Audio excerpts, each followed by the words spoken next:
Hello everyone, welcome back to English with Altaf. In today's video, we're going to learn how to train your brain to think in English. That's right. If you want to speak English fluently and naturally, you need to stop translating from your native language and start thinking directly in English. And today, we'll show you exactly how to do that. Let's begin with a simple question. Sarah, do you remember the first time you tried thinking in English? Oh, yes, I do. At first, it was really hard. My brain kept going back to my native language. I would think of a sentence in Urdu and then try to translate it into English. That took a lot of time and effort. Yes, I think many of our listeners can relate to that.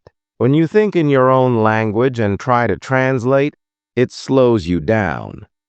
But when you train your brain to think directly in English, your speaking becomes faster and more natural. Exactly. But it takes practice and patience. You can't expect your brain to switch languages overnight. It's a habit you have to build slowly, step by step. So, what's the first step, Sarah? Start with simple words. Begin by naming the things around you in English. For example, if you see a chair, say chair in your mind. If you see your phone, say phone. These small changes are powerful. They teach your brain to connect English words with real objects directly. That's such a simple trick, but very effective. I used to do the same thing. I'd look around and say, table, book, fan, light, and soon my brain started thinking of those objects in English automatically. Right. Once you're comfortable with single words, move on to short phrases. For example, instead of saying main pani pina chatahun in your mind and then translating it, just say, I want to drink water. Keep it simple and practical. That's the key practical English. Use the phrases you need in daily life. Think about what you do every day. Wake up, brush your teeth, make breakfast, go to work. Try to describe those actions in English as you do them. You can even talk to yourself in English during the day. For example, say to yourself, I am walking to the kitchen, or I need to call my friend. You don't have to say it out loud. You can just think it silently in your head. I do that too. I even imagine conversations in English. Like, if I'm going to a shop, I imagine what the shopkeeper might say and how I would reply. Hello, can I help you? Yes, I need a notebook. It's a fun way to train your brain. That's a great idea. Imagination is a powerful tool. You can create your own world in English. Think about how you would talk to your friend, your teacher, or even a tourist in English. Exactly. And it's okay to make mistakes. The goal is not to be perfect, but to practice every day. Slowly, your brain will get used to it. There's another method I love. It's called the 1-minute thinking exercise. You choose a topic and think about it in English for just 1 minute. For example, think about your day, your favorite food, or your last vacation.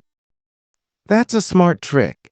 And for our viewers, you can set a timer for 1 minute and talk to yourself about anything in English. Don't stop. Don't worry about grammar, just speak. Also, labeling helps a lot. Put English labels on objects in your house, like write mirror on your mirror, door on your door. Every time you see it, your brain connects the English word with the object directly. It's a simple but powerful way to create a connection between your environment and English. And slowly, your brain will stop needing translation. Yes. And let's not forget the power of reading and listening. If you read English books or watch English videos or listen to English podcasts regularly, your brain starts picking up the natural flow and rhythm of the language. True. When I started listening to English every day, my brain started to think in English automatically. I would hear a sentence and repeat it in my head. That improved my fluency. Another helpful tip is to use a journal. Write 1 or 2 sentences about your day in English. You can write, "Today I went to the market," or "I studied English for 30 minutes." Writing helps you organize your thoughts in English. Yes, and it helps you remember vocabulary too. You'll notice that with time, the same English words and phrases come to your mind without effort. Let's also talk about the fear people have. Some learners are scared to think or speak in English because they don't want to make mistakes. That's true, but we must remember mistakes are part of learning. Even native speakers make mistakes. The most important thing is to keep trying. Absolutely. When you think in English, don't worry about being perfect.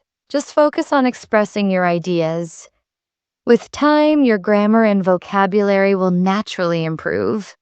So let's do a quick summary for our listeners. First, start with simple words. Then move to short sentences. Use your daily routine to practice.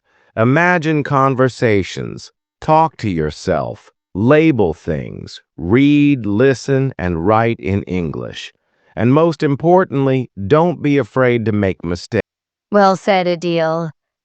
If our viewers follow these steps, they'll see a big improvement in their English thinking ability. And remember, training your brain to think in English is not a one-day task. It's a daily habit.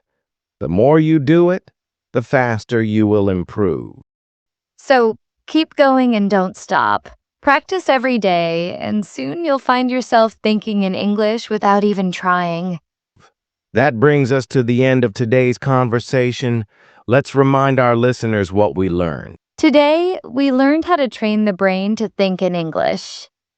We talked about simple techniques like naming objects, using short phrases, imagining conversations, writing journals, labeling things, and more. Yes, and we also learned that it's okay to make mistakes. The key is daily practice and using English in real-life situations. Thank you for tuning in to English with Altaf. We hope you found today's session helpful. Keep learning, keep practicing, and remember, fluency starts in your mind. Train your brain and your mouth will follow. See you next time with another exciting topic. Take care and happy learning.